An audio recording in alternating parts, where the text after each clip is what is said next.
What's up guys, Everything Apple Pro here, and today I wanted to take a look at a smartphone that started this entire smartphone bezel-free business. So this is the successor to the original Mi Mix, the Mi Mix 2, which currently holds the world's highest screen-to-body ratio. It should be better than the original, supposedly, in every way. So let's go ahead and take a look at that. I'm very excited to see how it's evolved since the original. And really, everything has changed since this smartphone has come out. I mean, people really saw that it was possible to do this whole no bezel thing, and ever since then, every company has been following suit. Guys, I just wanted to say that what happened in Las Vegas, I truly am sorry. I feel for everybody involved in that situation. I mean, that is so goddamn awful, and I hope everyone can recover somewhat, get a piece of their old life back after that. It's just so terrible. Anyone that was affected by the tragedy. So just wanted to acknowledge that, guys. It's terrible. I mean, it could have happened to anyone, you, me, friends, or family. And honestly, I've been so affected by that. So I hope everyone can regain a piece of their old life back after something so terrible happening to them. Alrighty, so here we are. Let's get to unboxing. Now, this is the original here. Still looks incredibly futuristic for what it is. You have these corners, the screen wraps all the way into them. It seriously looks awesome. And if this one can come close to this one and surpass it, that's even better. Now, the flaws of this one. Now, originally the camera location, which that one I don't believe fixed in any way, is down here.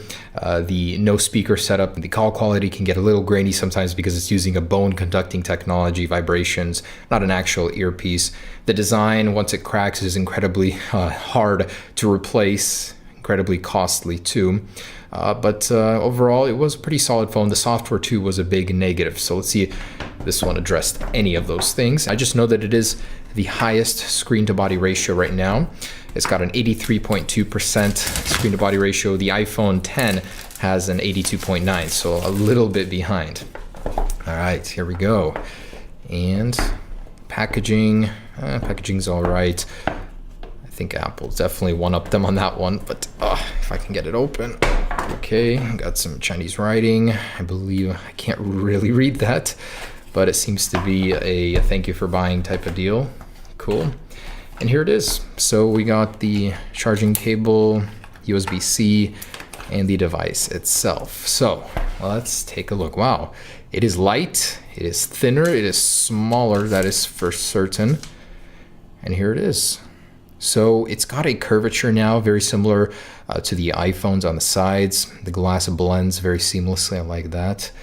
On the back, we've got an incredibly mirrored finish here. Let me take this sticker off. And mix designed by Xiaomi. So very, very reminiscent of the old one here, as you can see. Sorry for all the fingerprints. Ceramic doesn't bode well when competing with fingerprints.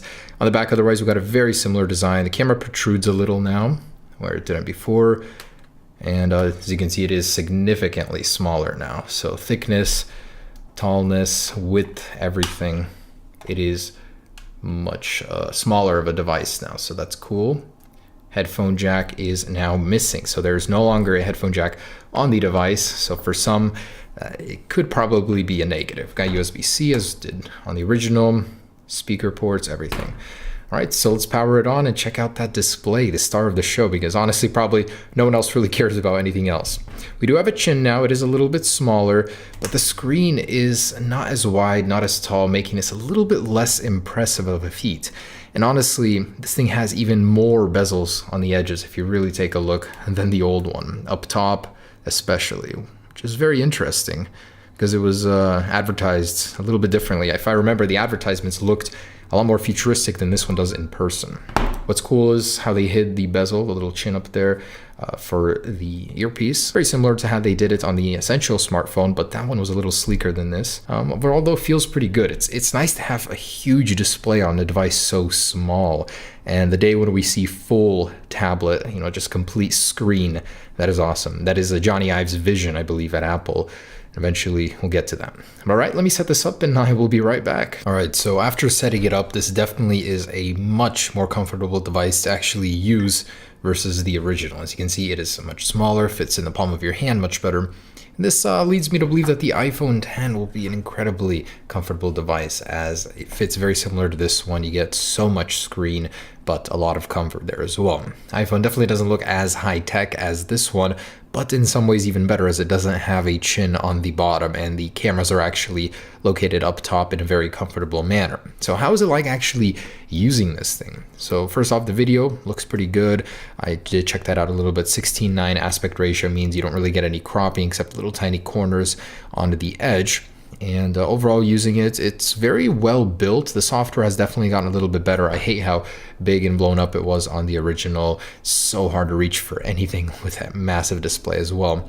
The cameras, let's go ahead and take a look at that. So the rear camera is here, and it tells you to rotate your phone instantly. So just like that. And then you get the selfie mode here, and same with the original. So that is a drawback. You're gonna have to pick your phone up every single time just to use the selfie mode, which would get pretty annoying for me.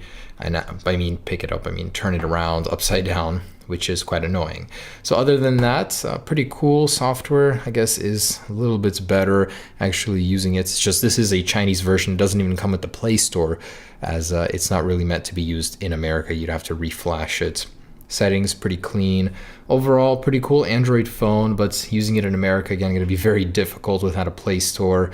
And I believe the bands themselves, you'd have to check which ones would work with your network. Screen, man, false advertising, I believe. Honestly, it doesn't look near as good as it did in the commercials, in the pictures, but still pretty cool, pretty sharp. So I did manage to download Geekbench. Let's go ahead and see, compared to the original, what kind of a score we can get here just to see how powerful this thing is. Alrighty, and here we are for the Mi Mix original, and the new one gets a slightly higher multi-core score while a slightly lower single-core score appears to be the case here. What? How does that even make sense? But this was one of the first devices with the Snapdragon 821 processor. This has the new Snapdragon 835, which is the best that Android has to offer right now. So overall, what can be expected from that processor? Now, in a reference point to the new iPhone 8 Plus, over double the single core score and double the multi-core score almost. That is insane, simply crazy coming from Apple. On top of the game here with the benchmarks. So there is the Geekbench. A couple other things I wanted to mention, the fingerprint speed. So let's go ahead and see how much faster it is on the new one, if it is at all. All right, so with the phones locked, here we go in 3, 2, 1.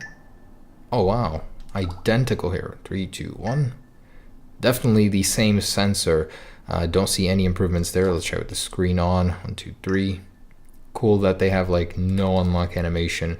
Saves you a lot of time getting into the phone. So animations are the same. They're very, very similar phones. Really not enough to set them apart. But let's see the camera quality, see if it's any better. All right, so here it is. The Mi Mix 2 has a little bit of trouble focusing here so far. And I'm gonna try and do a little motion blur for you guys. See how that looks. Some light in the background. And I mean, both look all right. The Mi Mix never was a looker. These are both in 4K, by the way. So stabilization wise, not able to follow on 4K, but I'm gonna drop it to 1080p right now and give you a better look. This is just quality for now. I think you can definitely make out more detail on the new one. Pretty cool. So it's not as grainy, it's a little sharper looking.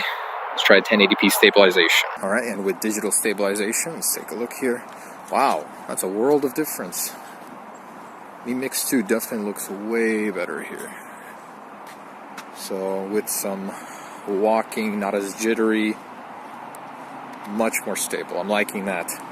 Man, these things look so futuristic in the camera app. I love it. All right, so there's the camera quality. All right, just want to do a quick audio test here, see which one of these is louder, sounds better. Been listening to it for a little while, and wow, the iPhone speakers really have spoiled me. The new stereo speakers are incredible, and these, even on the new one, don't really sound that great. So let's go ahead and get a reading here. So got a reading of 97.3 decibels, and just quality-wise, it doesn't sound that great. On the original, let's see what we got here. Oh my gosh, that sounds so terrible. I cannot believe how bad that quality is, and it's really quiet too. So definitely an improvement in the speakers, but that's not saying much compared to the iPhone. And something that was a little disappointing is that the display is actually quite dim on the same brightness settings, it actually appears a little dimmer than the original. So for a organic LED display, that is a little disappointing, and that worries me about the iPhone X because it also has a pretty dim one according to most smartphone standards with organic LED displays at 625 nits. So hopefully that one looks a little bit better than this, but the brightness really isn't that great. All right, guys, there it is. That is the Mi Mix 2. Definitely an improvement over the original, but we're gonna have to see how it compares to the iPhone X. As a standalone device, it's impressive. The display looks good, feels great in the palm of your hand. The software sucks, seriously, like bad. I really wish it was running a stock version and was compatible with carriers here in America. Would make a pretty capable device, but in competition with a lot of the new bezel-less smartphones, it's not as special as it used to be, that's for sure. Displays definitely aren't as bezel-less as the original even, which is kind of crazy to say for a second generation device. But overall, pretty cool. Just a quick look at this device, seeing what it's capable of. Certainly could be a lot more capable of more, that's for sure.